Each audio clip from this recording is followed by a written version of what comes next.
All And right, I we need a got good tag now. we got an exciting show. Let's just jump into it. We're gonna tag some people. What did you think about what Aries Spears said about Lizzo?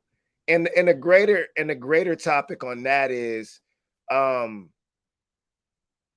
why are we so surprised with body shaming these days? I don't know. I think we should be past it. Like I think just people that's just gonna come with the territory. That's just what people do. You know what I'm saying these days. Like whether you're making fun of Lizzo, you're making fun of Lil Wayne, whether you're making fun of someone who has alopecia, whether you're making fun of a man who's like premature balding or whatever, like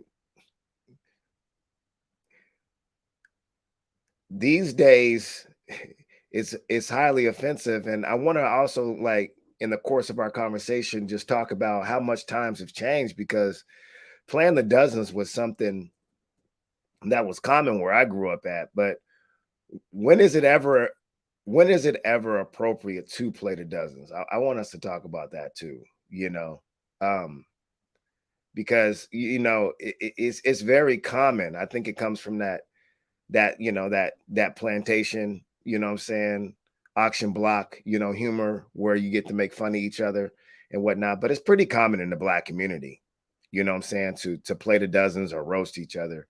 And like, when is it appropriate to do that? And is it something really, really, problematic, or what? You know what I'm saying? And then we're gonna talk about later on in the show at the end. We're gonna talk about this loan forgiveness and what impact it has on the black community and whatnot. So um let's go ahead and get in there and tag some people, but and invite them into the room and whatnot. I want you guys to like and share this video and whatnot. Definitely get into the comment section. We want to hear your voice and stuff, so I can um refer to your questions in the comments and your comments, and whatnot. So um like you know let's first go over what did Aries Spears say about Lizzo. um anybody want to dive in, because I know what he said. Oh, we lost, but oh my god, Bobby is starring in a horror flick right now. Jesus, Bobby, what are we doing over here, man? I'm this getting food off the grill. What do you want? This guy didn't went all the way outside on a podcast, bro. Okay. All right. In the Um, basement. hey Precious, you remember what our doc, you remember what Aries said, and I can add on too, I so mean, I don't know exactly what he said, but I know I think he was on Vlad or whatever. no, it And wasn't Vlad. It it was a wasn't Vlad. Vlad. Well, I'm not sure where he was, because maybe. It was the art of dialogue. It's this Okay. podcast called The Art of Dialogue. Yeah. Well, I I know know. that the interviewer was talking about Lizzo being talented or something, and then that's when he went into she looks like the poo emoji, and that's essentially the gist of it. But the interviewer was trying to discuss her talent, but he switched it over to her weight and body type. I don't know if Yeah, the But yeah. an opinion. I don't know if the interviewer was like genuine in that either, man. I think that was a setup. I She's think like, Spears says, I I think he can't was get past the fact she looks like a shit emoji. She got a very pretty face, but she keeps showing her body off. Like, come on, you. That's right. basically what he was saying. Basically saying, Yeah, that's tough. Yeah, yeah, because the he said, "What do you think about her music?" He said he couldn't get past, just looking at her. You know what I'm saying? And like that just messes it all up for him. And and the reason why I say that the I feel like the interviewer was kind of lobbing him up just to see what he can do. First of all, because they pre-produce the shows, what I'm saying, most times they know what they're going to be talking about. But he also asked him what he thought about Lil Wayne. Like, Mhm. why are you just asking Aries Spears, a comedian, to comment on the music of just two random people, Lil Wayne and Lizzo? So he went in on Lil Wayne too. He said he looks like a. Let me stop. He looks like a gargoyle that should be overlooking the city. You know what I'm saying? So he had some stuff to say about Lil Wayne too. But my thing seriously, like, you're asking a comedian to not be a comedian. You know what I'm saying? And my thing is, why is it that Someone was detected at the why? front door. Yeah, Tell Alexa, shut up. haters. That was Alexa. Alexa, please be quiet. Why is it that you think that people have something to say about what he had to say about Lizzo, but not what he had to say about Lil Wayne? That's my other question too. I mean, he had a mouthful to say about it. He was like the interview was kind of lobbing him up. He had mentioned Kanye West too, so he started saying that Kanye West was overrated. He lobbed up LeBron, said LeBron shouldn't even be mentioned in the same category as Kobe and Michael. So he just got on a roll. You know what I mean? So why do you think that the Lizzo comment got more press, it's seeming, than the Lil Wayne? Because Lizzo's on the radar right now. What's she's up? more on the radar right now. With all due respect, I don't remember last time I saw Lil Wayne. I mean, the last time I seen Lil Wayne in the news, he was at Anita Baker concert, and she happened to call him out saying, "Thank you, Lil Wayne, for coming to her show." But other than that, Lizzo is more on the radar. She's more in the public eye right now. That's why, and of course, unfortunately, there's been a history or pattern of the public or social media coming for Lizzo's body image. But you know what, though, this kind of just go.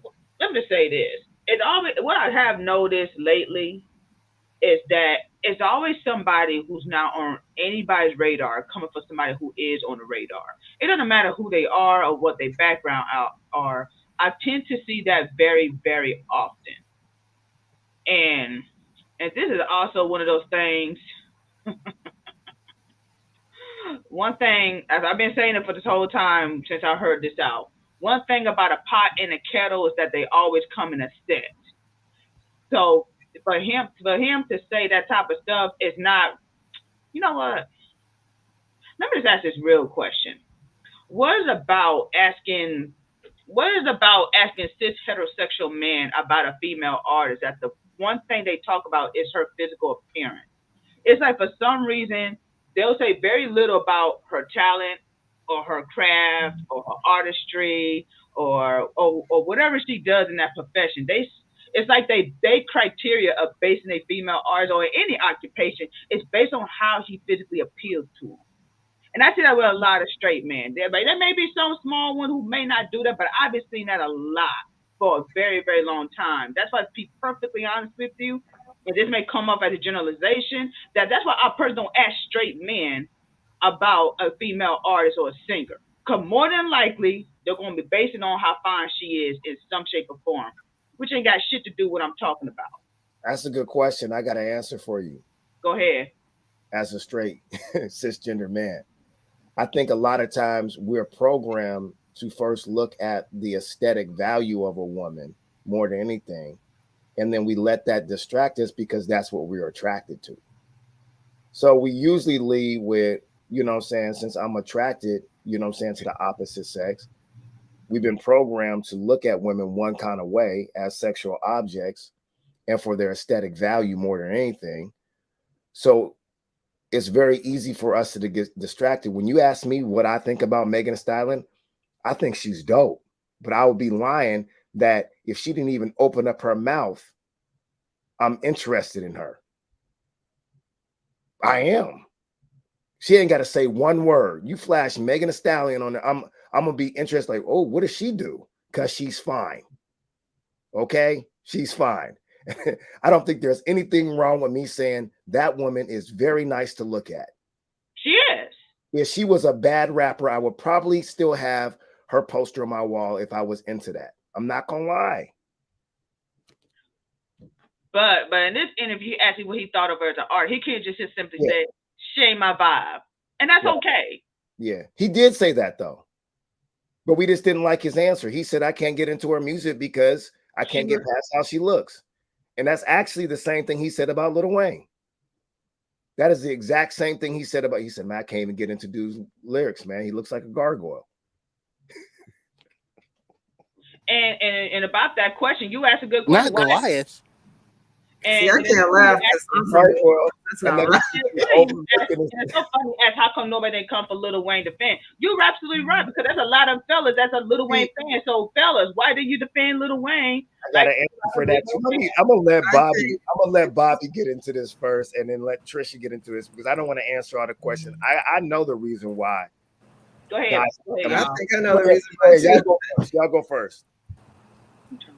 I think with Lil Wayne, people don't defend him because there's this idea that how he looks is self-induced because of what, drinking too much lean, all that kind of stuff, that he's deteriorated because of taking substances. So I think people are less inclined to defend him, which also I think was wrong. But he's not as big as he was before, so him dragging him didn't get the notice. But the cheap ticket way to get popularity or people talking about you again is to punch down on a Black woman's looks, and that's what Aries did. So that's why there's more of a focus on that versus what he said about Wayne. What you think, Bobby? I don't know that men care what anybody has to say about Lil Wayne. I mean, he had a comment on him. My first thought was, damn, that was cold. Had some comedic value, I guess, but it was rude. That's kind of my first response was, damn, that's rude. And then I guess with the cross-gender dynamic, I think always makes it more exciting.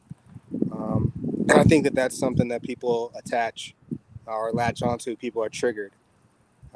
And so to that, going off that, if you're a comedian who's relatively less popular than you had been previously, I suppose one way to generate headlines is to just talk about somebody that is in the news now. And I think that point's been made several times. So I do think that that's a part of this is just that it's an attention grabber for him. It brings people to his page. He gets paid from it, frankly. So that's helpful to him on a personal level. But then obviously within our culture, the strife between, the men and women just makes anything that is said more explosive. So I think that he even capitalizes on, the internal trauma within our community between the genders. So a lot of it just feels like marketing for him. And, whether to take it seriously or not, I mean, he prefaced his comment by saying, I'm a fat, fill in the blank myself. But then said, but I'm handsome, which was hilarious. But Which is very hilarious. That's but probably but I think he knows that's funny too. I think he understands how funny that is as well. Because it was like the whole thing of no disrespect, and then the next thing you say is extremely disrespectful. He understood what he was doing. You might call that comedic genius, but in this era, that stuff is just not tolerated. And so I think that there's a larger question about, whether or not that style of comedy is appropriate or whether it's going to survive. I mean, we have Jamie Foxx right now talking about a movie that he won't release because he doesn't want to get canceled. And it's kind of in that same vein of this is the type of thing you say that gets you fired. But then again, if you don't have a job, it gets you attention. And so he can't lose. And that's pretty much what I have to say about it. Yeah, that's good. That's good because he actually said that because I watched, more than just a little CNN clip. I kept watching it and kept listening. He actually said that. He said, cancel me for what? Like, what are you going to cancel? Like, I ain't got no movies coming out. So I'm just going to let this go. I'm going to let this blow. You know what I'm saying? Like, I'm going to let it go. I'm going to unload the clip is basically what he was saying. I just don't think that there's not really any incentive for men, specifically Black men, to protect other Black men when they're getting shamed and made fun of, when we create those safe places to hurt, other Black men and monetize from it. Like, there's no incentive from it. I think the only time I really see Black men, for the most part, trying to make notice that another Black man wasn't being shamed is to justify when, they're shaming, the opposite sex. Exactly. You saw that a lot with Canvas Samuels. You know what I'm saying? Where it'd be like, well, he disrespects men too, not just the women, as if that makes it okay. He's still not a person that I would necessarily feel safe bringing around other black men who are trying to salvage, establish, maintain, or even grow some kind of self-esteem. You know, when he tells another black man, so you got a little dick, like, what? Like, how? Like, why would I want him around other men? And I think that's the point. I mean, I don't think there is more of a reward that comes with shaming or playing the dozens, you know, in more circles that involve men. That's one way to look at it. But then another way I look at it, I see a lot of black women shaming other black women, you know, based on how they look also. And I've just summed it up like these plantation politics have just, you know what I'm saying, just run perverse through our community. I got to tag in. I know Trish ain't talked yet, but would you say because I always wonder, is the reason why women do come for another woman's looks is because they see the men doing it? Sure, why not? I mean, it's all based on plantation patriarchal politics. Of course. I mean, because I don't see why I got to gain talk about another woman's look. I don't see nothing to gain from it. That's just me though. I have nothing to gain by doing that. Even if it's a woman, whether I find her attractive or not, there's no incentive for me to talk about this woman's looks. Yeah, but I think that I think women do it. I'm sorry. Yeah, just knock the competition out. I just want to say real quick, and then Trish can jump in. As a high school educator and principal, the women are doing it just as much, if not more, than men, the young men. And no matter what the root of that is from, where it comes from, I guarantee you the recipient and the victims and the targets, you know, of that shaming doesn't make it feel any better. When you say, oh, well, you know, Shaniqua was making fun of you, you know what I'm saying, you know, Felicia, because, you know, she learned that from a black man. I don't think Felicia be like, oh, that makes it a little bit better. No, it doesn't. No, it doesn't. But it's just like that's where it kind of, I think a lot of it stems from. And then you know, go ahead. I'm gonna add something too. What I'm about to say, but let Trisha talk because she hasn't talked. I think women do it out of insecurity and to knock the competition out, not because of and for male attention, but mostly, and that's based on, I hate to say, having gone to an all-girls school where, you know, they ripped each other, or we ripped each other apart probably constantly, but that was more for you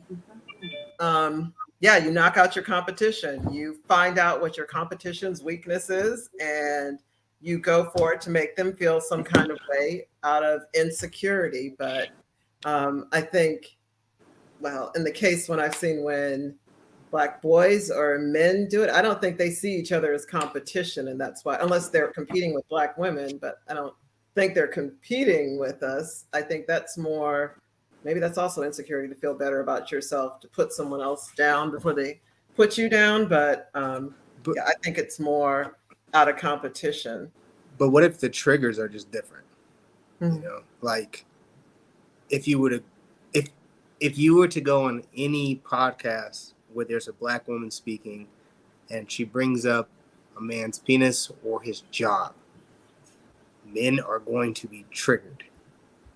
But if you go on a podcast with men speaking about women, if the conversation trends towards bodies, then all of a sudden women seem to be more triggered. But this gets to our value system, right? Because we're only triggered by the things that are detrimental to our value within our gender. And that's just what I see. I think with men, so first, we aren't asking you to rate us or evaluate us, but I guarantee you, if I go anywhere and I say something that someone doesn't like, if a man says something I don't like, I'm going to either counter it with facts or have a discussion on that. If I say anything, if I post anything that someone does not like, the first thing they're going to go is for my looks.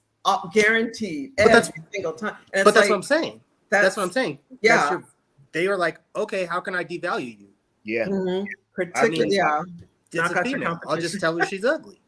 Right. But if it's a And guaranteed, dude, if you're a black woman, they're going to call you black and ugly. Where's your man? And it's like, that's not what we're talking about. but if This you're, is the topic. Cut it but out. that's what I'm And it's saying. like you're If constantly getting you, rated. so when you tell Lil Wayne looks like a gargoyle, that doesn't touch his sexual abilities and it doesn't touch his money. So Mhm. nobody cares. That doesn't devalue him at all. He just looks like a gargoyle, but he could still get whatever he wants looking like a gargoyle. So nobody Mhm. cares. Yeah, looks really isn't. I agree with Bobby. Looks aren't a trigger for men because we don't harness our power in our looks because it's been proven over and over again. And look, I'm not trying to shame this brother, rest in peace, but it was a known fact. He said it in his lyrics. Black and ugly. He said it. You know what I'm saying? Oh, Biggie. Exactly. Christopher Like it's Wallace. been a known fact that that's not a really a trigger for black men because we know that we don't harness our power in our looks. We know that quote unquote black and ugly forever, you know what I'm saying, can still get women money and power. Mhm. So I'm with Bobby on that. I like what Trisha said about the competitiveness. Um, you're just, you have what did you say? You're just trying to get attention or low self-esteem or something like that, or You're trying to knock out the competition or insecurity that's why about. men do it. Yeah. I'll add on to that list. Mhm. Men do it also so they won't get it done to them. Mhm. So I'm gonna strike first to throw you off my scent. So I will definitely go off after Bobby first. I'm gonna hit him first. Whether it's and like Bobby said, I'm gonna find out his triggers so the concentration can be on Bobby and not me. And my big nose and my large nostrils. I'm going after Bobby's height. That's it. He's small, he's buff, he looks like an action figure. That's what I'm going for. What? Action figure. You know what? Oh man. So I mean, because Bobby and I both went to All Day, so this is like some inside stuff. Like y'all didn't go to All Day, but this is what we did. This is what we did, and it was all love. You I was feel gonna me? be Wonder Bread. Yeah. Mr. No, but I didn't. Beige. You know what? That's No. one thing. I don't like the low hanging fruit, the colorism. I guess the height jokes is low hanging fruit. I just don't like the colorism jokes. Maybe because I was a target of them a lot. A lot of people like to call me, you know what I'm saying, light skinned, and I knew what they really meant. Like I was a sucker, I was weak, I was fragile, you know what I'm saying? I'm kind of like, too proper. I'm a white boy, you know what I'm saying? But I'm like, whatever. But we do it because, you know, first and foremost, is because to take the attention off you. Another reason why we do it, you could be cool with me. And me and Bobby could be walking down the hallway, just me and him. We talking about man. As soon as some girls get around, I might go for him, man. I might get him because I'm trying to look good in front of the girls. The social ordering has to take place one way or another. That's what's Yeah, happening.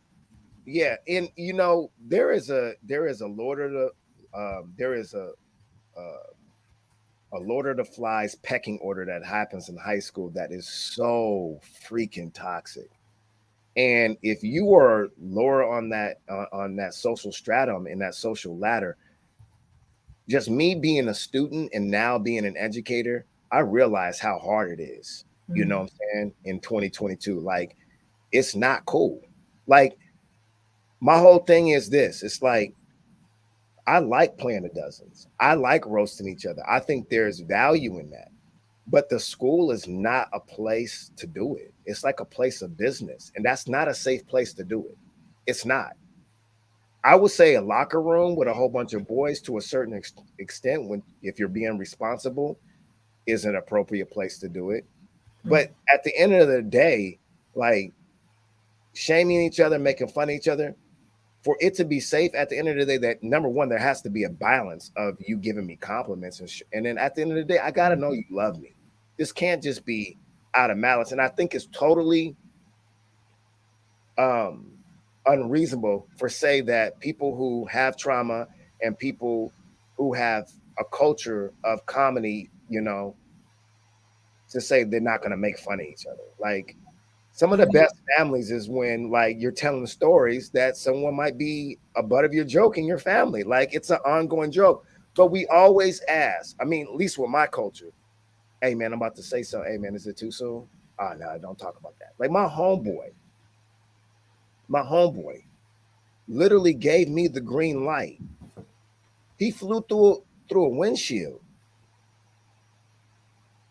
fell asleep at the wheel, you know, and you know, he was in a coma, he recovered, da da da da. Like you guys can look at me some kind of way, but this is our relationship. I'm just telling you. I had a conversation with, hey man, let me know when it's too soon. Cause I got him, bro. I got him. I got him ready, bro. I think this sort of thing is only good with people who are like-minded people. I don't think Exactly. that's something Exactly. you should do. That's Yeah, just like it's a getting lot. at. Yeah. So Being an this old is friend. Go ahead. exactly that's where I was getting real quick. I'm gonna let you chime in. My point I'm trying to make, I would never do that to you and Trisha. We don't have that relationship. Yeah. But with my homeboy, he was like, man, please, man, let him go, man. I got some too. I'll probably help you.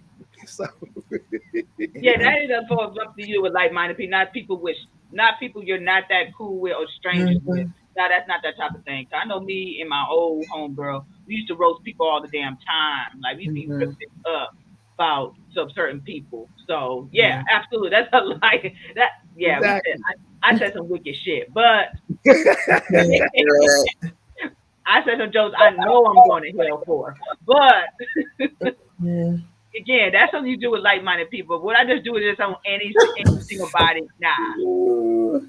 I Yeah. only do it with people I do not know, like celebrities or politicians and stuff. I don't play dozens safely with people I do know because I was the sort of person that they would always go for my looks or talking about my father being old and all that. So when I hear those kinds of things, then I would say no chill, and I would go for something that would completely have the other person in tears just in one thing. So they were like, don't play. And that's from being the butt of those jokes for so long. And then you're like, okay, I'm going to say something that's going to make you stop. And I mentioned one time before, there was a boy at my elementary school who constantly was on my case. I'm black and ugly, and who cares how smart you are because you're so black and your dad's so old that, what was that?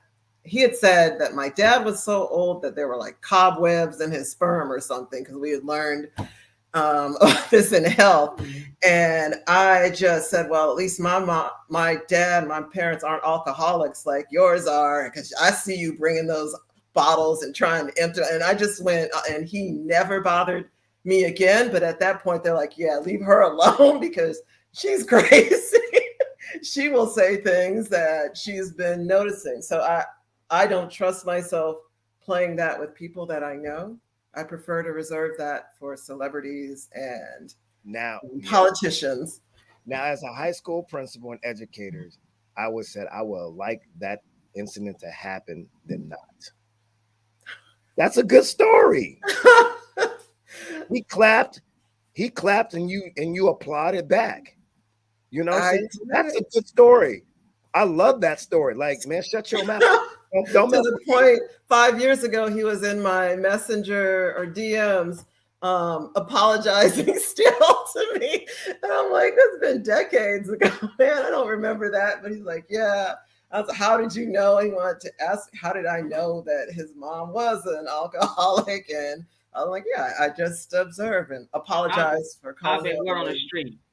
Yeah. There's a couple more things I want to talk about this situation because we can go down a couple different rabbit holes. And I want to go down this rabbit hole real quick because I think this is important in our culture. Is let me see what you all think. What do you think about the idea that part of what Aries Spears specifically said about Lizzo is a part of the pathology that says make fun of people that you kind of like and you kind of got a crush on? Because we teach that. Like, for instance, come on, y'all heard this when y'all was growing up. They probably messing with you because they like you. Yeah, Mm-mm. but when That's you get to a horrible. certain age, you realize that shit really ain't. That shit really is a fallacy. Because if you like somebody, you want to be nice to them, not be fucking mean to them. Not if you're not if no wait, not if you're immature though, Precious. Not if you're immature. How old is Aries Spears? That nigga too old to be immature at this point. Let me see how And old. that ain't got nothing So to he do with likes Lizzo? Let me see. Let me see he how old. did admit he did admit it. She has a A cute pretty face, face. right? And I guess it's a kind of a conflict of interest for me because she looks way better than him, and I'm not trying to be mean to him, and I'm very careful with that too because that's the next segment I want to get on this topic because he does not look well. I'm serious. That brother does not look well, and the reason why I'm qualified to say that is because he has confirmed the reason why he doesn't look well is because he has health issues. So, but I can't tell you how many sisters tell me that brothers be in their inbox, and these sisters look good, like really good. But then the brother will say some stuff like, "Oh, you getting bigger," or "Look at your weave," or "You wear too much." Bro, she looks good though, and she looks good. So you're clearly just saying something just to get her attention because you ain't got no other kind of other game to shoot your shot. And I think that we need to stop teaching our young children that someone likes you Yeah. when they make fun of you and try to shame you. I think this has something to do about it too, because like Trisha said, like he couldn't, like he totally reassigned the question and connected something that had nothing to do with her music. He tried it. I can't even concentrate on her music because he wanted to get those jokes out, the poop emoji joke, and saying that she looks like a whole bunch of mashed potatoes. But I think that stems from us teaching our young people the pathology of, man, they making fun of you, man. They probably just like you. They got a crush on you. And I guarantee you, sisters that's making fun of Aries Spears don't have a crush on him, though. But anyway. No, I get nah, man. I mean, he asked for it, man. He wants to smoke. He's that guy that you give it to him because you know he can take it. Or maybe he can't. Maybe it's all a front. But go ahead. I have a question though. I was sitting here thinking to myself when I was thinking about the Aries Spears. Do you think that big men probably have a low jealousy of big women in society in a sense? I would think it'd be the opposite. I would think that big women are jealous of big men Because Lizzo is I mean maybe I don't know. I think are you jealous of her because she's a big woman just like he is. He's a big guy. Again, I could be wrong. She's very popular. She's pretty light, well liked. Sure. I mean, I don't know. Maybe not. Maybe not. But I was like, are you jealous? Because even with her size, she's making some moves in the industry, in the field that she in. I mean, if that's the case, he's jealous of people who just are more popular than him, period. Like the two people that he has to say about, they're better at what they do than what he does. Like even in the stratum of comedians and stand-up comedians, he's not in most people's top 50. He's good though. I mean, he has some accolades though. Mad TV is a cult classic. He does do very good impressions. But I will say this, I mean, according to my optics, I'll do what he did. I'll give him his own medicine. He is very hard to look at.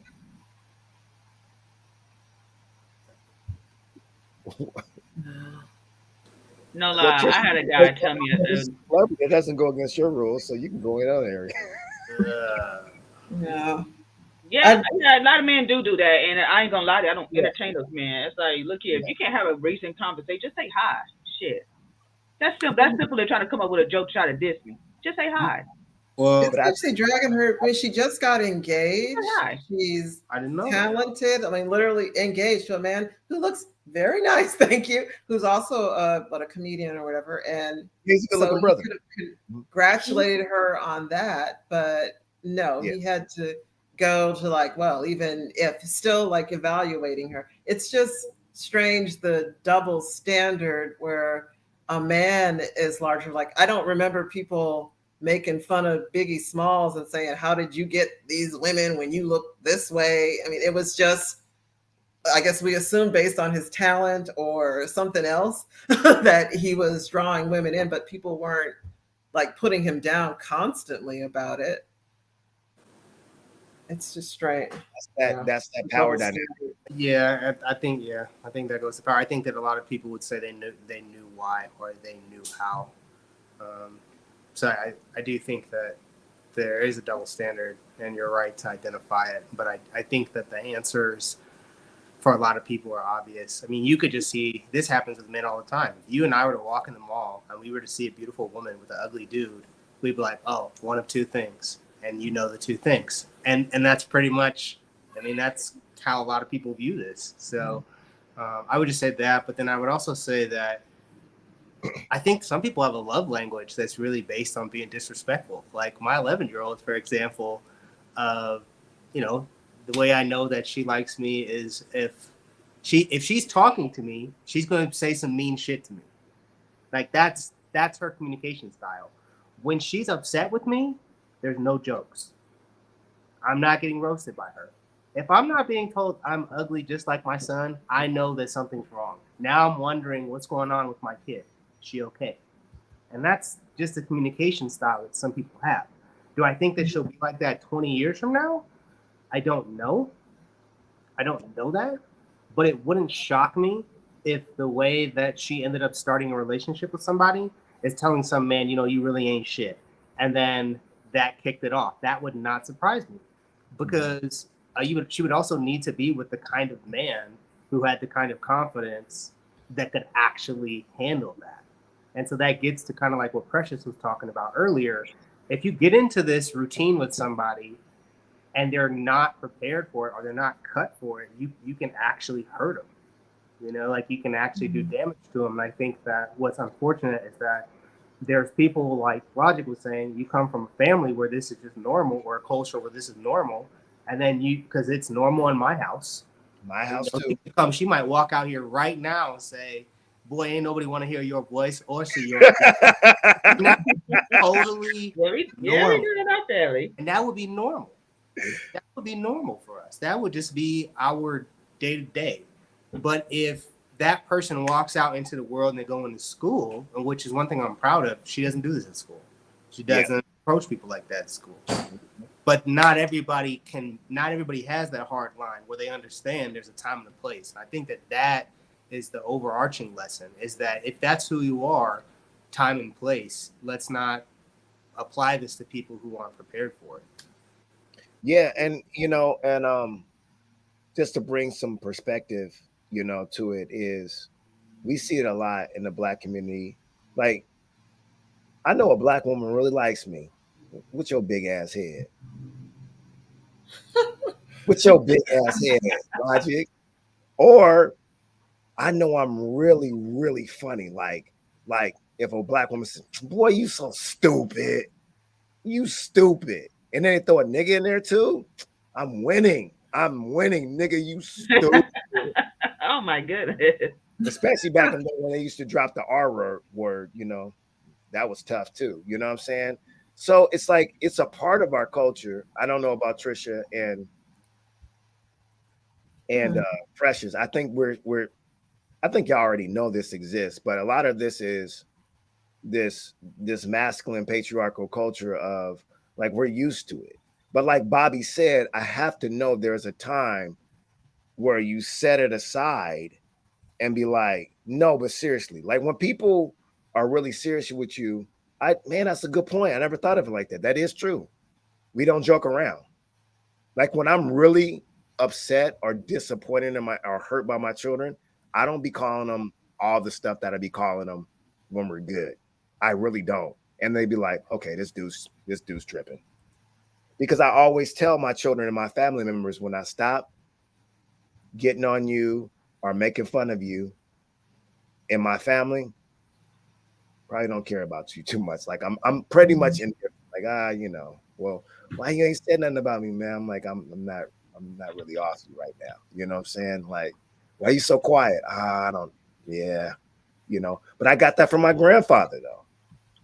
My grandfather said, when I stop messing with you, I probably don't like you. I'm not gonna beat myself up for it because it works in our family. But I don't expect it to work in everybody's family. I don't expect it to work in everyone's community. But I don't know if the word is love language. I guess it is a love language as long as someone knows it's love in the form of attention. Because I think that, and I know that, and I understand that attention is an ingredient of love. If I don't pay you any attention, that's not love. That's neglect. But at the same time, I can never see myself making fun of Trisha and Precious. Seriously, it wouldn't be a part of our love language. I would find some other way to show you. But Bobby, yeah, he's getting Getting to work. this work. Getting Work, man. Getting this work mainly because It's okay. he shot me first. He was like, "Oh yeah, a lot you got to do is facial before he." I said, "Okay, this is what we're You doing." probably did do facial before you got on this show. You probably got lotion behind you. Now, that can go so many different ways, and I'm mad at you for that. Well, you use lotion for all kind of stuff, but that's something different. Let's go on to Oh gosh. Precious, really? So you gonna gang up on me I just know I can't lotion. I'm like, make lotion fun of you behind him. after? Hold on. After I said I would never make fun of you, you gonna take Bobby's side? No, I'm not trying to look bad. Precious knows who she was. One thing She about showed you me, who my she was mind. right there. My thing about me, my mind is always in the gutter. I am human enough to admit it. My mind be in the gutter more than any place. So honestly, you're more likely to see me get a sexual joke out of something than it is a more of a diss. That's what you just But I wouldn't do that with my family though. I don't do that with my family. No, we punch it to the core when it comes to family. But when it comes to everything else, yeah, my mind is in the gutter. I will admit that. I'll admit it. That's cocoa butter amen up there. Okay, there you go. Exactly what we're talking Better. Facebook user said, "Why do we accept disrespectful communication as a way to show affection? That should be checked more." Yeah, because I sit here and think about it with my past relationship. We didn't do any kind of like punchline jokes with each other. At least I don't recall doing it. I don't know. I'm telling you this right now. It would not go well if you came into our home, our safe place over here in West Seattle, and you heard my daughter call me.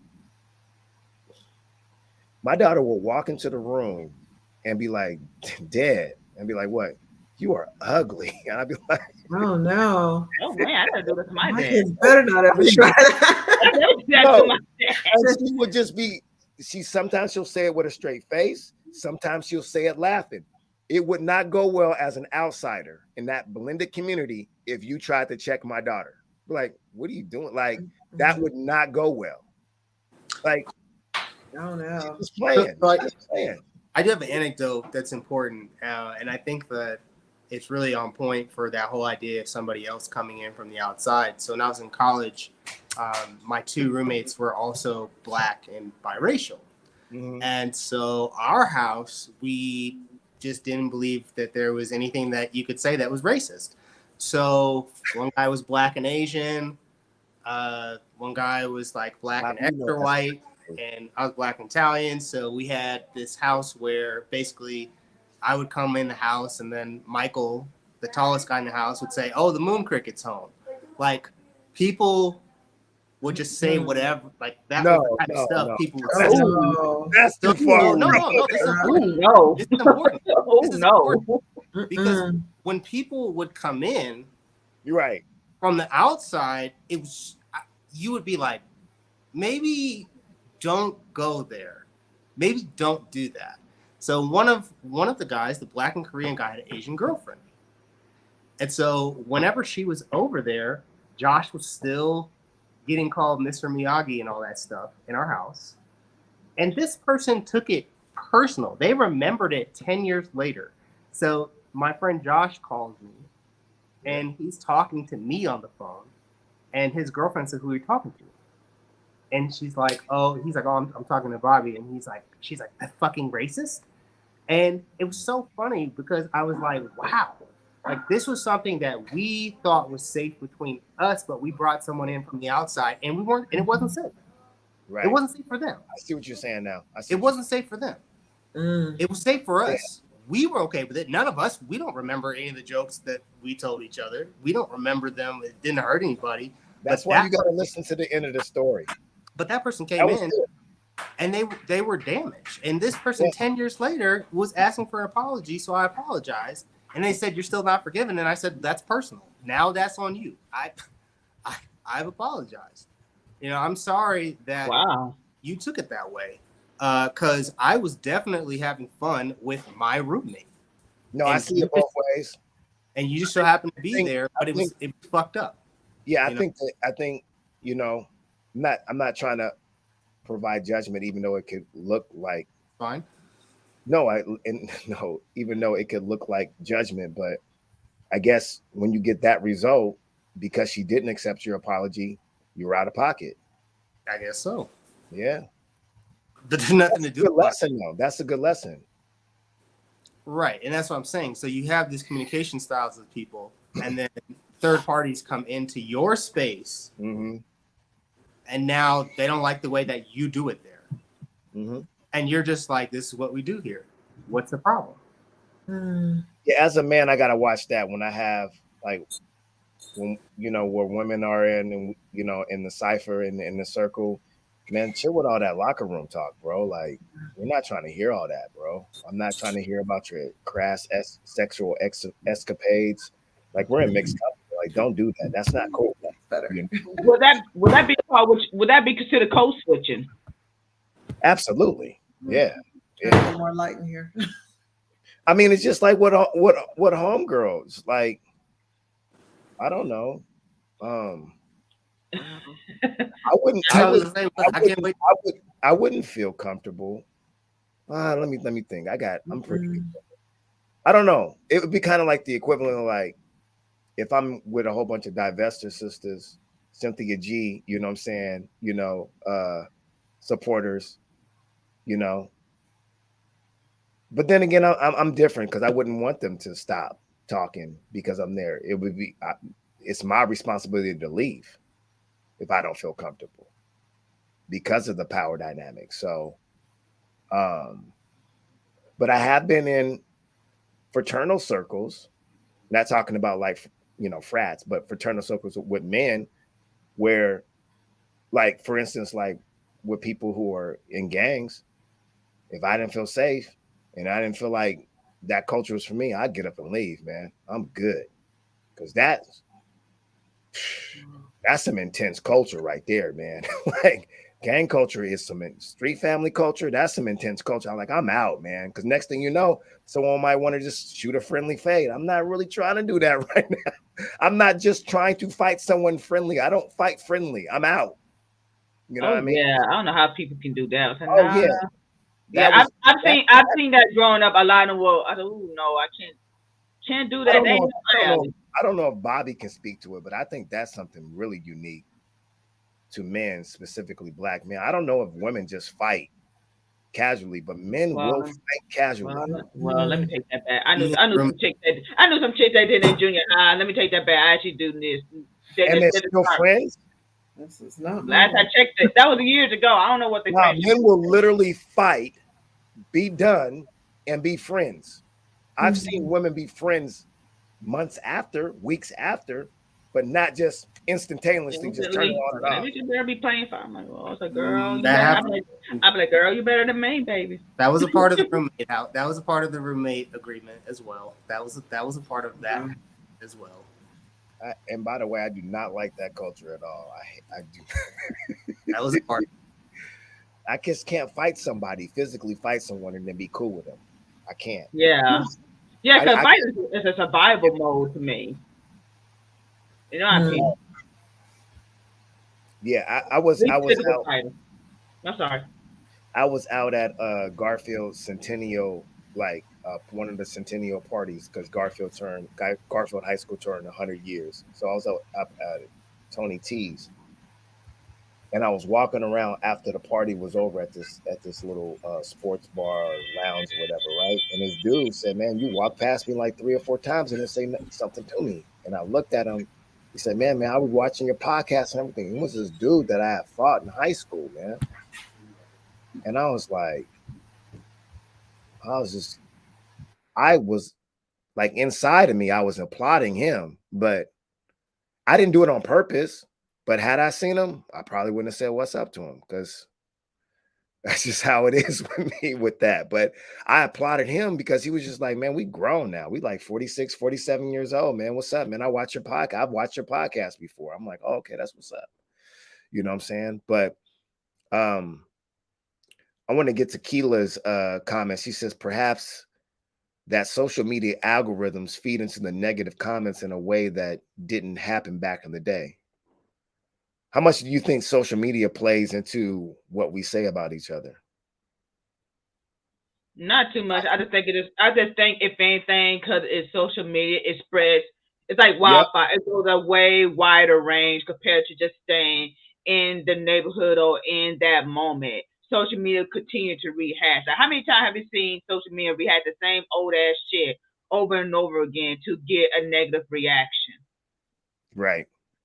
So, but yeah, I think that this has always been an issue, even way before technology become taking a hold of things. Absolutely. But damn, your daughter come and say you ugly? Damn, I don't do that to my own dad. I mean, the only nickname I have for my dad is Pot Belly Father, because he has a nice big belly. So that's my little nickname for him.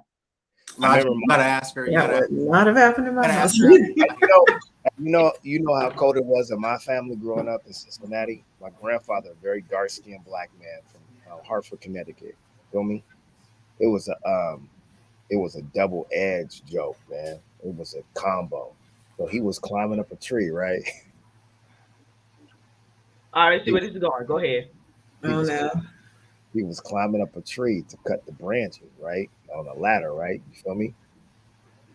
This guy must have fell off the ladder and fell down from the tree. And then he hurt himself. He was hurt. You know what the buzz in my family was from his daughter, my aunt? I just looked out the window and saw this big black bird fall out the sky. Oh my gosh. That was the joke to this day. If I go to a family function and I bring that up, tears. It's gonna be laughter.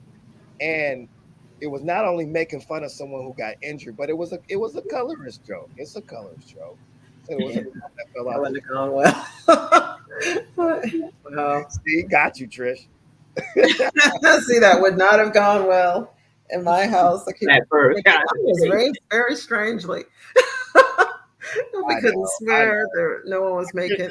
You're not any less or any more than anyone else because you were raised differently. I mean, that's just how we got down. Yeah, sometimes we do. My family like that. We do get down. We do talk about jokes and stories and be laughing. I mean, I call my grandmother. I called her Big Bird, and I ain't gonna lie. Even in my younger age, it has something to do with her size and her weight, and also the color of her skin. It did. But it was just endearing. I don't know what to tell you. It was accepted. I never got in trouble for it. I don't know. I called Mama Big Bird all the time. They thought it was the cutest thing all the way up until she died. I called her Big Bird. I mean, she was native, she was Native American. She was yellow, and I'm Little Bird over here. Is that? You're Tweety Bird. You're Tweety Bird. I would have been grounded for the rest of my life. But you know what? It's like when Trisha clapped back on dude or applauded back on dude. I would rather it happen than not, because our family really, they knew my heart. They knew I didn't mean nothing by it. But without that support, with my humor, who knows what kind of person I would have been. My grandmother thought it was the cutest thing in the world, and that's all the qualification I needed. She was like, okay, man, whatever. As long as you ain't running around the neighborhood calling other people Big Bird, other people, or the light-skinned people's grandma's Big Bird, it's fine. But she loved me because she loved the attention. I don't care what no one will say. whoever watching this, all my cousins, I was her favorite. I was her favorite grandchild. Let that be known. But she loved. What is She about children who loved think they're the favorite child all of a sudden? Especially if they're the older. You're the older sibling, ain't you? Yep. That's why. What about older siblings think they the favorite child? What is Usually about that? that's usually you went to the trenches with them. You usually the oldest knows or thinks they're the best because your parent tried all the stuff on you. and the other kids got treated better. So hey man, the compensation is that I gotta be the better one. I gotta be your favorite. All the stuff on me. Oh my God. Hey, those foods got Captain Crunch. I got General Crunch. You know what I'm saying? Like I got off-brand shoes. They got Jordans. I got McGregor's. Like, like I gotta be your favorite. The way you treated me. You know what I mean? But my other thing is this, man, and I want to get to this before we go to the student loans, and we only gonna spend a little bit of time on student loans. I want to get back to the question of why don't men usually protect other men when they're getting shamed? And I think the saddest thing about it is that Aries Spears was making fun of Lizzo, and he's actually making fun of Lil Wayne. And I immediately went to his age. He's in his 40s. And I was like, yeah, that's funny, but it's not. Like, I would not be surprised if I woke up in a couple of weeks and be like, just in Aries Spears, dies of this or that. He just doesn't look well. And I think that's the sad part. I'm not excusing his behavior, and it's totally justified for people to make fun of him. I don't look, man. Y'all can judge me all I want. I come from the thing like, man, if you blast first, you better be ready for that clap back. And he's earned everything he's getting right now. But like years before he made fun of Lizzo, he was like, man, I'm on a weight loss journey. I need y'all to help me. And he was like, I know people are going to be in my inbox and telling me I look like a raccoon and I look like this, that, and the third. He knows he's not doing well. And I feel like there's too many black men. If they knew how to heal themselves, maybe they wouldn't hurt these other people. But I would not be surprised if that brother is not with us within the next couple years. And I'm not wishing it on him, but he has a known self-identified health problem. I mean, he really doesn't look good. So I think that's like the greater picture of like, it's all funny and stuff, and it's all messed up that he's making fun of Lizzo. But I will go to the casino and I will have to bet on who lives longer. Definitely betting on Lizzo. And see, my sister was and is very overweight, I guess what people would call clinically obese. And growing up, I saw how people treated her. And we as a family, maybe that's why we didn't laugh at other people in our house based on how they look, because the expectation, I was told that if anyone comes for your sister, you come for them because, Right. And it's always amazed me how people on one hand, they'll say, oh, we're so concerned about your health. That's not good for you being overweight. And on the other hand, they stress people that are overweight the F out by being so nasty to them continually. And I would look at her and say, the amount of stress that people are putting on you, they clearly don't care about your health to say that, oh, for health reasons, it's really not healthy for you to be that way. So, you know what also isn't healthy? You talking about her like she's crap every minute, treating her this way as well too. So, I mean, that I would think is just as, if not more deadly than what she's doing in terms of like eating or exercise and that kind of thing. So on one hand, I understand we shouldn't necessarily mock and be stressful to people that are overweight, because being overweight or obese doesn't necessarily mean you're not healthy, but people suddenly become these experts on health whenever they see someone that's overweight that they need to explain to them like they're 2 years old, 24 hours a day, that, yeah, you're all that, but you're going to die and all that kind of stuff. So it's just strange, even in terms of now, feeling sorry for him that he doesn't then look healthy. But the way that we interact with people that are fat or overweight, that also needs to be examined, what we're doing to them in terms of micromanaging and stressing them out.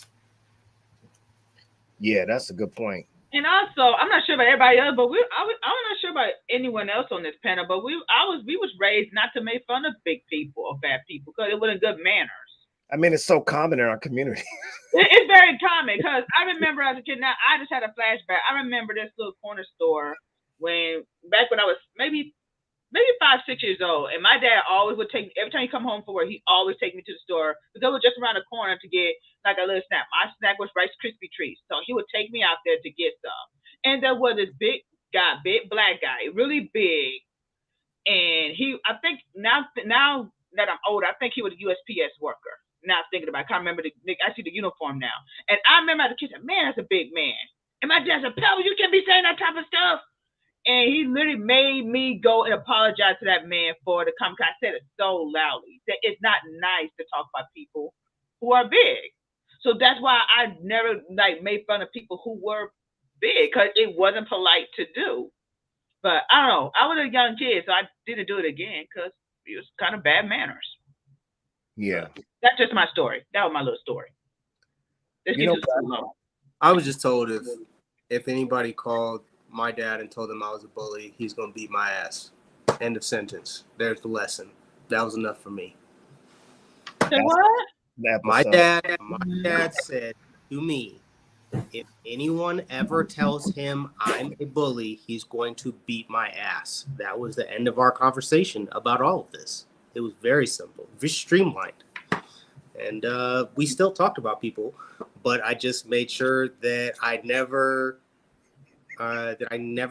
intentionally made someone feel bad about themselves. That was pretty much it. So it was just try to stay casual, and you make a joke, and then if you look at them and you're like, did that hurt? It was. I was really trying to avoid coming home and getting an ass whooping for it. So that was me. Yeah, that's definitely a different episode. Yeah, that's deep. I definitely think that my unique family culture was problematic when I was in mixed company growing up. Like, because that wasn't everyone. They didn't get down like that. Like, just start making fun of people when they come in the room, and even if it's PG, like they're like, who is this guy? It's about power. It's about powerlessness. So, my dad's whole thing was, you make people feel powerless sometimes when you talk about them if they don't have the same abilities that you have to respond. Or so they have no power. So my dad's thing was, I was no match for him physically. And so he was like, I'll show you what it feels like. Yeah.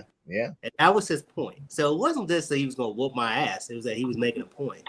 Yeah. No, I hear you. I mean, yeah, there's different strategies. I think first and foremost, and that's probably the reason why I would never make it like really big and go viral, is because we just need better interviewers. Like, who lets Aries Spears go on that tirade about two people who have no, well, not two people. We don't know if Lizzo has health issues, but we know that Lil Wayne does. He definitely has stated several times that he's had seizures because of his drug addiction. But my thing is this: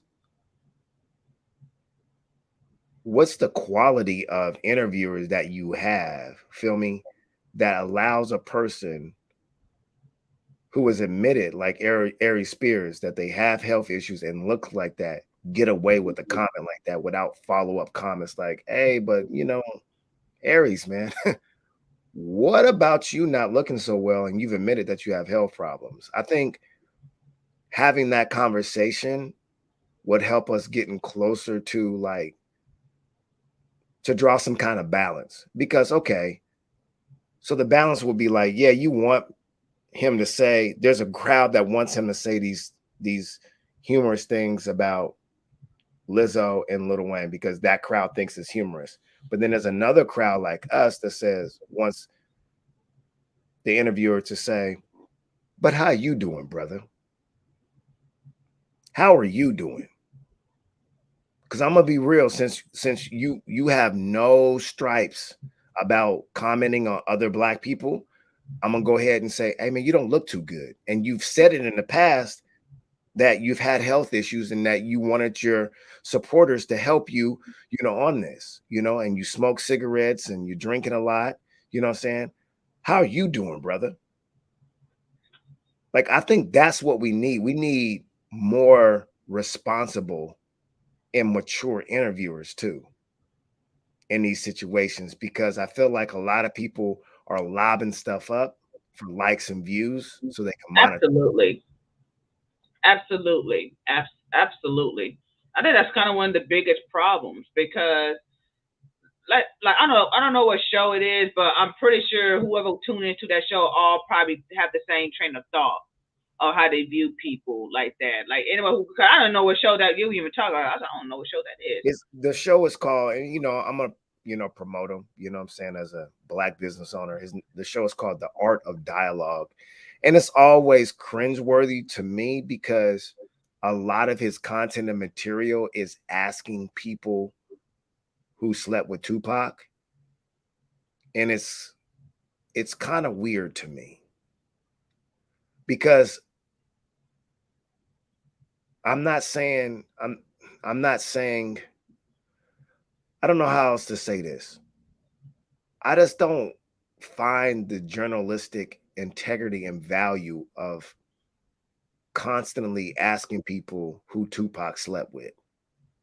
My thing is, why the hell y'all so worried about a man's sexual life who's been dead over 20 years? Exactly. What's the relevancy in Yeah. that? That's Yeah. why Irv Gotti is getting told. Why you bringing up old shit 20 years old? Who cares?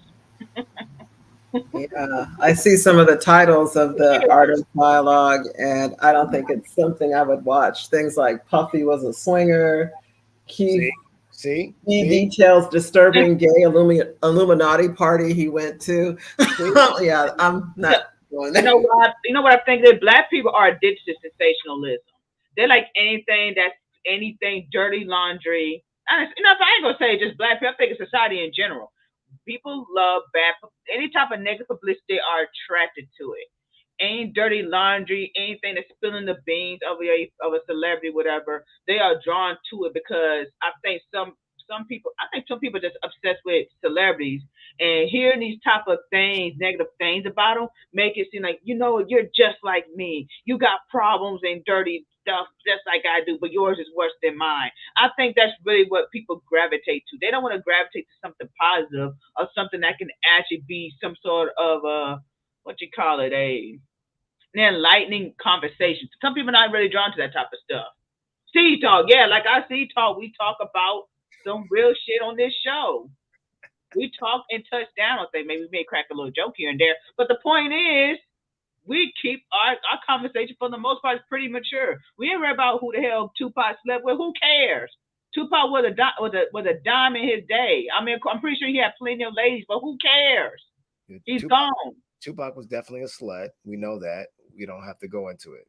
I mean, that song "I Get Around" is a prime lyrical anthem. Yeah, one of my exactly. favorite joints. I ain't gonna lie, I love that joint. But the point is, who cares? Let that man rest in peace. No slut. You said what? No slut shaming. Oh no, there's no. Ain't slut shaming. He was an attractive man. Like, he was an attractive, charismatic guy, for what I've heard. So I'm pretty sure he was pulling ladies left and right, up and down, around the corner. That's the entertainment business. It's full of people who have liberated sex. Hey, sure. Yeah. No strings attached.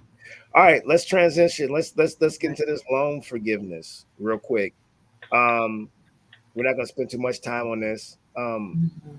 I'm a little disappointed because Dr. Diamond was telling me the the details of this, and I don't think it's going to put a dent too much in my loan. But I don't think it's going to put in my dent in my loans at all because I don't think I qualify because I think I make too much money. But go ahead, let's talk about this loan Yeah. for how it's going to impact the Black community. Can you tell us what you know about this, Dr. Diamond? If you make over 125,000, you don't qualify regardless, so you shouldn't be as optimistic about it. But it does help for people that have student loans that are under 10,000. So you have to apply, and you'll have 10,000 of the loan forgiven. If at any point you receive a Pell Grant for your undergraduate career, you'll have 20,000 forgiven. So 10 to, yeah, Yeah, I it's think I not, remember saying something about 10 to 20 or 25,000 can be forgiven. I remember I was oh, seeing it's emails 20 about it, max. but huh? 20 is the max Oh, only man. if you had a Pell Grant. Okay. And yeah, so the majority of people will have 10,000. I know a couple of people that were down to like their last 8,000, so they're really happy. But in terms of for the majority of Black people, I think we have the highest student loan amounts. So it won't make much of a dent. And the problem, of course, is because the interest keeps compounding. So by the time you get that 10 or 20, yeah, you're still, and you have to apply. So this is not automatic. You still need to apply. Man, this just sounds like a community college loan that is going Yeah. to forgive. Yeah. I I mean, just I on one just hand, I don't want to just downplay it because I know the importance for a small right, subset of people, right. but for the majority of us, it's like, okay, that Yeah. was nice. But the people coming for people with student loans and this constant, well, you knew what you were getting into. I mean, a lot of people start with an 18, 19-year-old that has a family that wasn't able to save for college. And if they're getting or signing up for student loans, you can't tell me like brain development, 25 finished. So you're giving an 18-year-old all of these loans that, but you would never give an 18-year-old with zero job or anything, a car or a house for that same amount. So all these people coming for, well, they knew what they were getting into. Really? And let me also add to that, where do you think are your doctors and your surgeons and some of the other high position people got their education? A lot of them did take out a loan to pay for those for the school and education. Mhm. So for them to have such a, for those who do have something against it, I know that it's been mostly of these, obviously. It's just like people do what they have to do. You can't say to pull yourself from the bootstraps, and then when people are doing so to improve the quality of their life, here you are still complaining about how they did it. At least they got did something with themselves. I mean, do I think 10,000 is much? Not really. I think it could at least been. I think should minimum could at least be 25,000. I think that could have been did. I think that could have been even more. I would Uh, have to be 100,000. yeah, or 100,000. Yeah, it could have been That's 100,000. I just say at a minimum at least. it would have covered mine and then some. I think his goal was to help people with undergraduate fees. So I think it was more like you're on your own once you're a graduate getting the loans. But I would have liked, even had they just decided to not charge interest and reset it back to the original principle.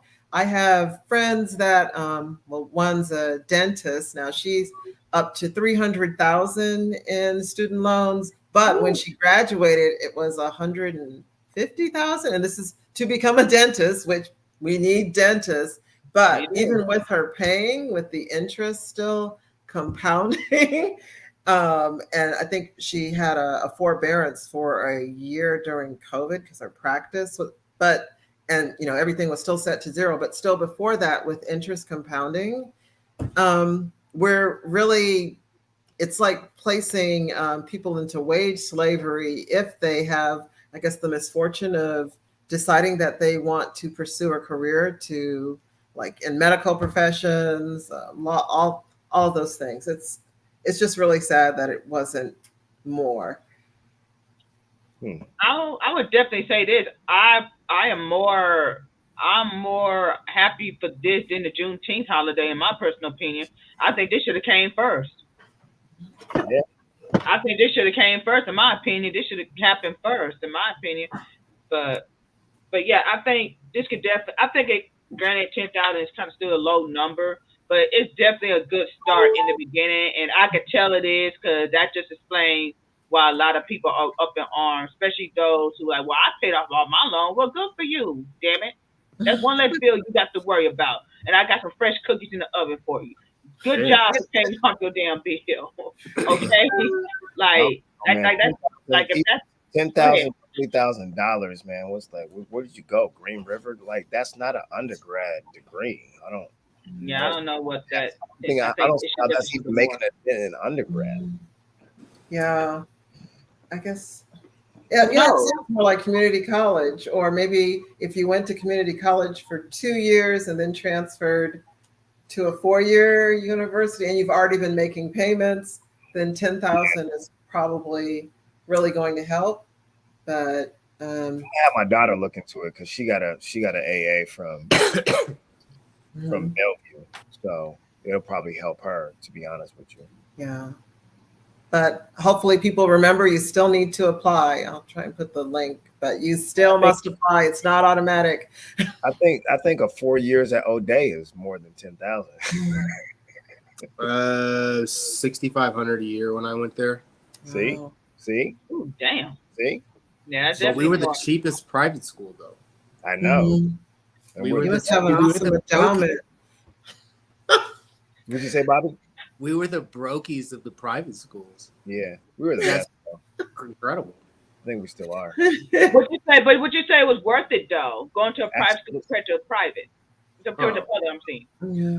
I always heard that all boys schools, you have better endowments. That's why you're less expensive than private all girls schools, because women, when they graduate, don't tend to give money back to the school. However, and maybe it's also because of your sports program, but that subsidizes the tuition. I mean, yeah, all I can say about that experience is that for me, I'm probably not the right person to speak on it because I would have been okay had I went to a different school. But for a lot of the Black children that don't go to Garfield, and I'm only bringing this up because traditionally so many of the kids that went to O'Day came from the Central District. If they didn't go to Garfield, but they went to O'Day, particularly in the 80s and 90s when the Central District was hot, it saved a lot of lives, frankly. O'Day has saved lives for Black children for the last 40 years. Yeah. And then in terms of getting kids to college who want to be athletes, I'm not going to sit here and cap. If you're not a student athlete and you're Black, I don't know what that would have been like because it's such a disproportionate number of students that are Black that are also student athletes there. And yes. I do feel like it's all designed for what Killer might call selective diversity and cherry picking the most talented Black children that want to go there. So it's really good for the kids that are there, and it does what it's supposed to do. So was it worth it? I'm going to say that my yield on it was lower than other kids that had their lives saved by being there, but it was still extremely high because when I got to college as a student athlete, I took 18 credits my first semester and got better GPA in college than I did in high school. I was ready. So it was worth it for me.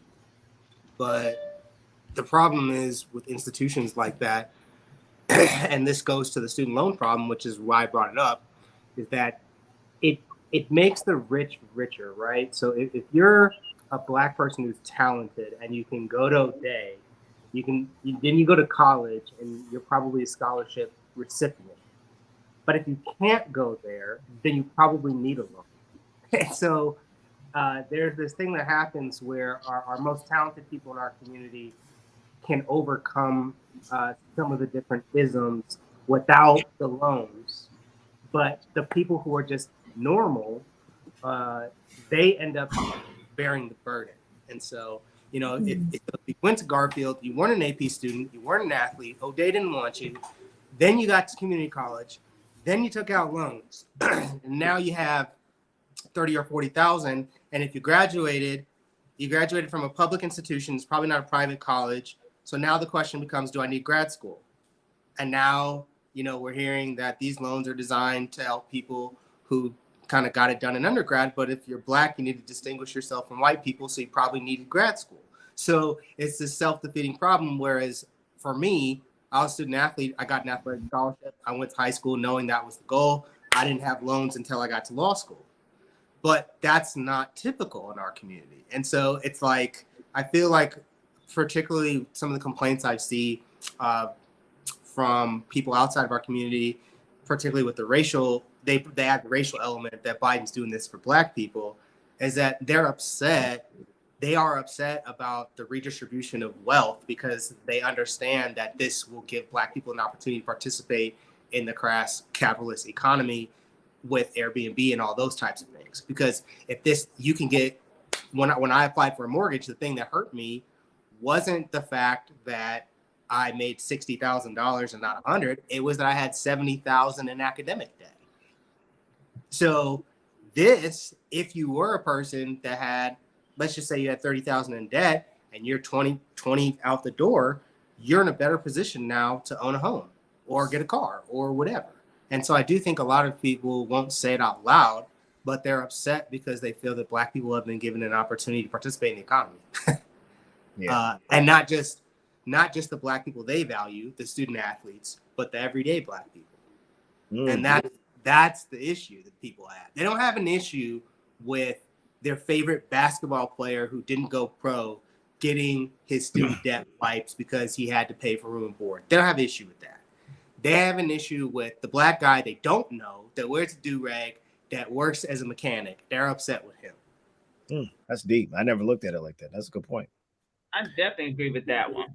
Yeah, that's dope. I definitely agree about it. For the Black women with graduate degrees being the most educated demographic, they're like, oh no, she doesn't need to be buying a house. How dare you? Yeah. Yeah. Hey, let's get to this, Kimberly, and let's go to what we got. Yeah. So she said, can we talk about how many large PPP loans were forgiven without a second thought? Absolutely. I talked about that behind the scenes. And let me tell you something.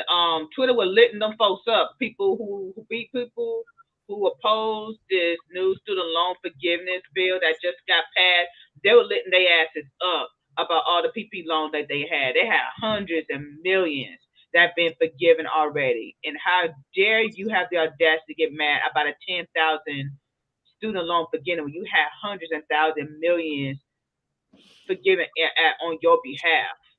Go sit your ass down. That's basically what it is. Go sit down. It definitely is a racial tone, because one thing, and I said this before, and this is where I have to tell my parents, when we have white people over, we got to refrain saying white people all the time. We got to refrain from saying that. But I said that's one thing about white people I've noticed. They are the type of people let's just say we all are stranded. Different racial groups are stranded on an island, and the ship is coming to save everybody. White people go out there and sink that damn ship just so nobody else can get it. If it's not solely to save them alone, they will sink that damn ship and make everybody fucking stranded. That's how crazy they are in their damn head. And that's exactly what they're doing with this.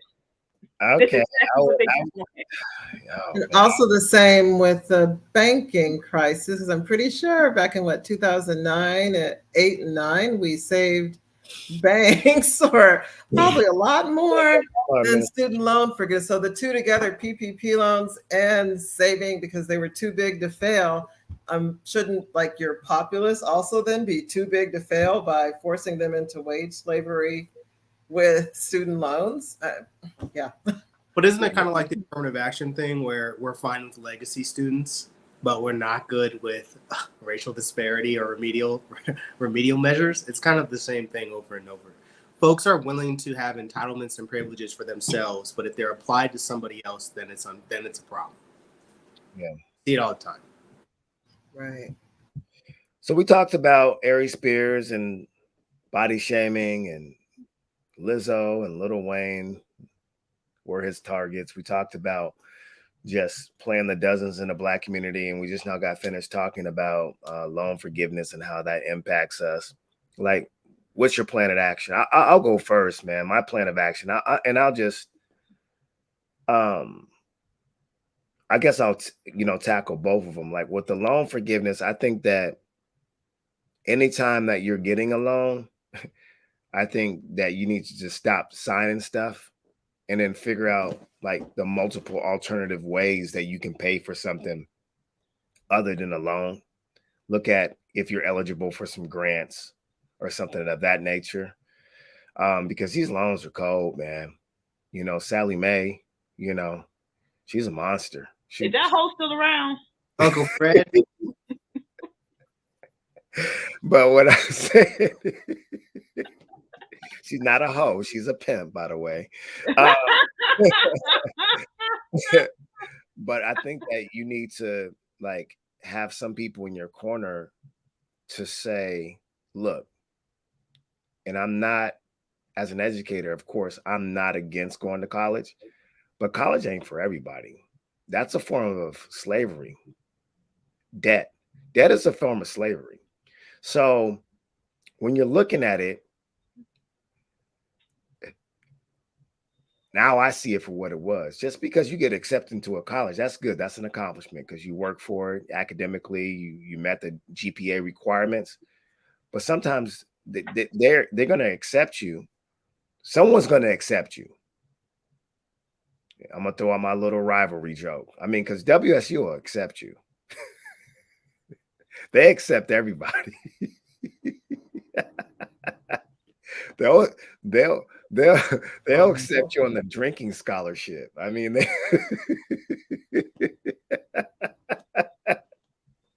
but Cougars in the comments, right? Yeah, in all seriousness, when they accept you, just remember, like, that's just part of it, them accepting you. That's the easy part. Sometimes the harder part might be paying back that loan. And I got a little brother who go to USC. I went to UW. So it's like the debt is real. That's that. So understand, like, getting a loan is not the only way to do it. Look into grants, look into other things. Because even getting an undergrad now, man, just like getting that just bachelor's degree, that's not enough too many times. That's not enough for depending on what kind of job you want. So make sure that you know specifically what you want to do as a career and that you're studying for that. Because a lot of people don't even use the degree for what they're actually doing in life. I mean, you got a degree in chemical engineering, you're the manager at Best Buy. Like, what's going on? And then I think the other thing with the Aries Spears thing, with him shaming people, I think that, like I said in the broadcast, like we need to take a step back and then understand that people who are hurting other people don't know how to heal themselves. And like we need to take the step back. If we see a person that's like shaming people and stuff, like, I think we need to really ask those people, and I challenge us and I'd encourage to say, man, how you doing though? How you doing though? And see what they say. Because a lot of times it's a lot easier for people to shame and talk stuff about other people, than talk about how they really doing. Like, you good, bro? Like when you're around your friends and you around people and it gets real uncomfortable and awkward and they're just making fun of people too much and you looking at them and their life ain't right. Try this. Hey, you good though? How you doing though? You good? Because you got a lot to say about it, and see how they respond. That's how we need to start checking each other, because a lot of times they're doing that to throw you off their scent. And next day they could be OD, they could be dead, they could, you know what I'm saying? And you're not even noticing it because you so concentrated laughing at them, making fun of someone else. Surely but surely, they're addicted to drugs. They're alcoholics. They're depressed. A lot of depressed people are very critical of other people, and they make fun of people. By the way, that's a symptom. But that's my plan of action. Someone else can go next. Trisha? I think Diamond's about to say something. Okay. So my plan of action is first regarding the student loans. I'd like to advocate for teaching at least a semester-long class in high school, preferably senior year, that explains, well, I guess if they really had economics classes again, economics or finances. I've seen the tutorial the U.S. Department of Education gives kids before they're signing up for those loans, and they just speed through that, and it doesn't really discuss things like and in that class probably include mathematical examples of this is the degree that you are trying to earn. This is realistically what your income would be the first year. And you've paid this amount of money. So what's this going to look like when it's time for you thinking that you're going to move out on your own? So those types of a course like that should be included in high school. So that will give them enough time. Maybe it should be junior year even, to give them enough time to think about, do I really want to go to this school and, have all these loans for my degree in, I'm an engineering major, so I'll be terrible and say maybe my degree in sociology or advanced Gothic English. Will I really be making $100,000 a year when I'm in my first year? Probably not. And these are the bills I'm going to have to pay. As well as including projections for if you decide that you really want to be a doctor or a lawyer, what's that going to look like? And also to include in that what it looks like to attend colleges that are universities with free options. Because the only thing that saved me was going abroad to go to school were $0 versus staying in the US and trying to struggle to finish school. So to include that all in a course. Then in terms of, with Aries Spears, I'm trying to advocate for people to not support like website like this Art of Dialogue, because the more that you support that, the worse that it gets in terms of trying to show people there are repercussions of being an a-hole or going off topic, I'll say. I know it's wonderful with social media that everyone thinks that they are a journalist. However, there are some aspects of journalism that seem to have gone by the wayside, like staying on topic or even considering the audience. Why are you asking this person that question? Because you're just trying to get likes or to have people draw attention to your website. So to try to stop supporting sites like that. And that's it. But I'm really going to try to advocate for those classes, even if maybe they're extracurricular or at community centers or somewhere. Someone needs to offer this class. Exactly. That's a very good idea. Precious Bobby, next. I guess I'll go. In terms of the Aries Spears, it's not really much I can say because he got his ass towed up.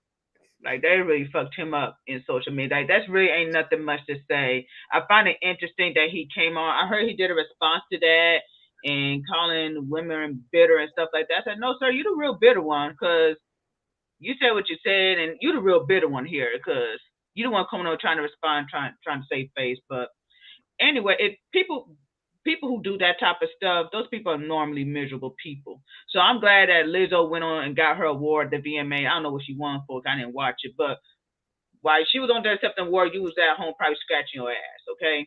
So, hey, all I gotta say is Aries Spears, I don't know what you're on, but best of luck to you in life. Anyway, let's get on to the student loan business. What y'all laughing for? Oh man! All right, go ahead. But anyway, but a student loan, let me just say, I've been very fortunate that I didn't have to take out a student loan. And I've always been very, very surprised that a lot of people was not aware of the FAFSA Pell Grant. I was so surprised that a lot of people are not aware of what that is. And because when I was in my junior year of high school, they pushed that on us to apply for FAFSA to see if they'll pay for our schooling.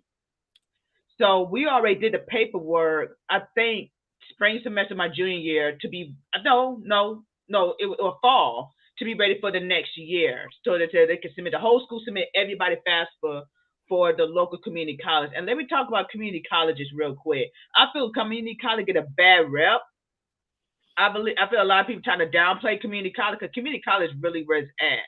That's where you save a lot of money. Now, a lot of people believe that community colleges have a lower quality of education, which I find total BS because I was just talking to one of my friends a couple of days ago, and I was telling him how I had 3 or 5 instructors that were from top, like one of the biggest Texas universities, like Texas A&M, UT, and I forgot that other school. I think it's Texas State. One of them, and you would come to the school and teach classes the same subject taught at the universities at the community college. So I was getting some sort of taste of university coursework.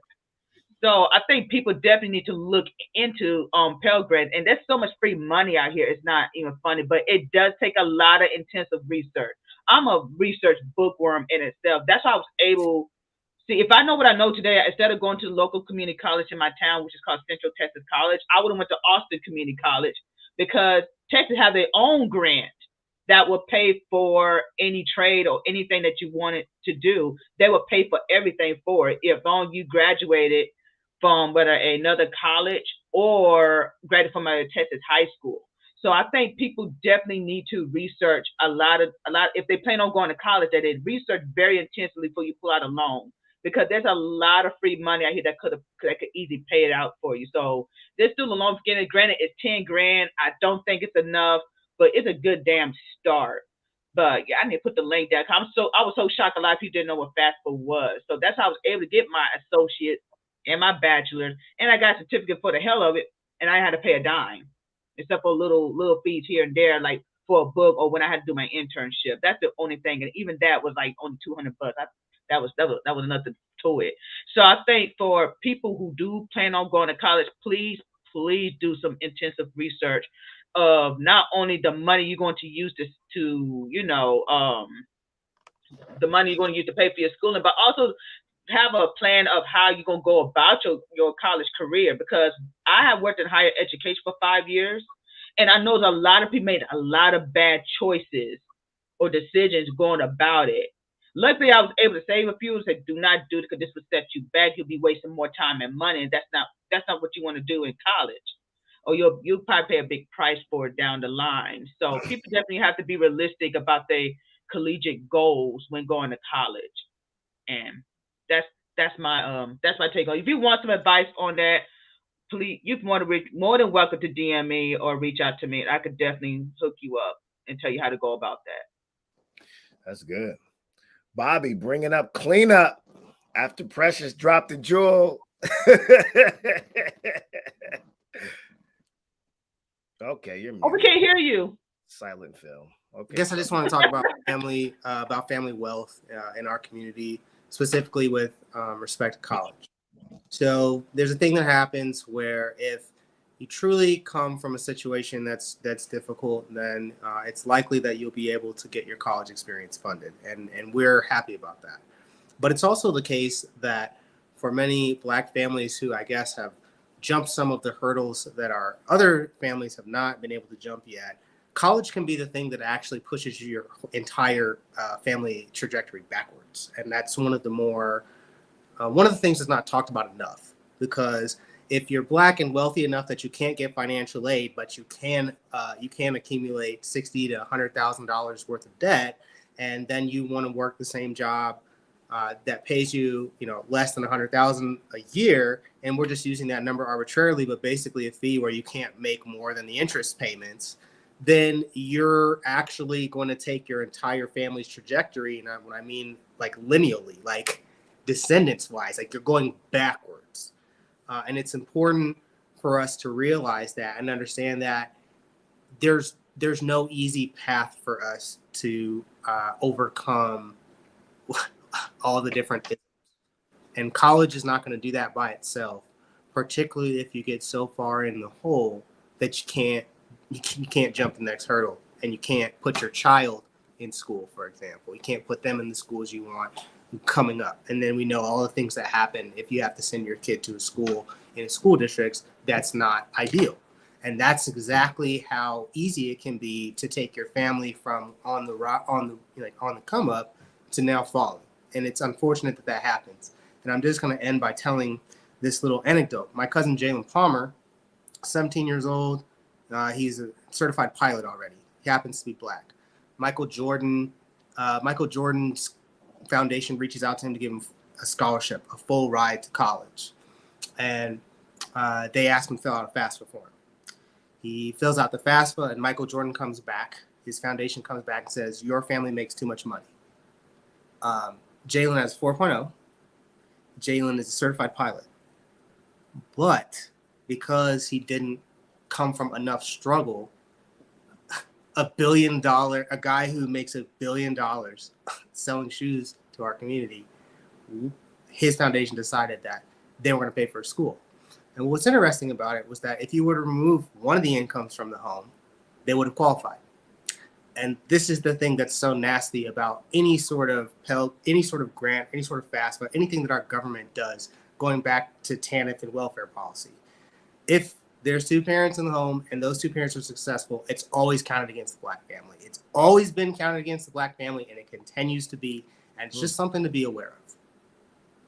It doesn't matter if you're outstanding. If you have that going for you, it will be counted against you. And that is the paradigm that black people are struggling against. That if you come from nothing, right, your odds are low. But if you come from something, you get no help. And that's unfortunate, but that's what we're up against. And it's good to be aware of it. Wow. Yeah, that's powerful. Yeah, that's something to think about. Yeah. All right. We got to figure out what we're going to talk about next time. Oh, yeah. I want to also add in terms of student loan for people going to college. If you have children right now that's in high school, encourage them to take AP classes. Down here, I'm not sure what it's called. It's called AP. It's called advanced placement, where you can take high school. Encourage them to do that. They told me to do that, but by the time they told me that when I was in school, I was already out the door my senior year. I said, well, it's too late now. Hell, I'm going to walk out this door, and I've been chilling with these 5 classes. I ain't going to do all that now. You should have asked me in my sophomore year. So just to get a head start, that also will cut down on your expenses going to college. I understand college is not for everybody, but it damn sure helped my life out. Yep. All right, C-Talk. We'll see you next time. We got to figure out what we're going to talk about next time. I'll be sending y'all some stuff in the inboxes, so I encourage y'all to talk about it. I got some stuff. Talk. Love y'all. We out. Tune in for after C-Talk. We got a conversation. I'm gonna tune in. Tag in. Shameless plug. All right. Peace.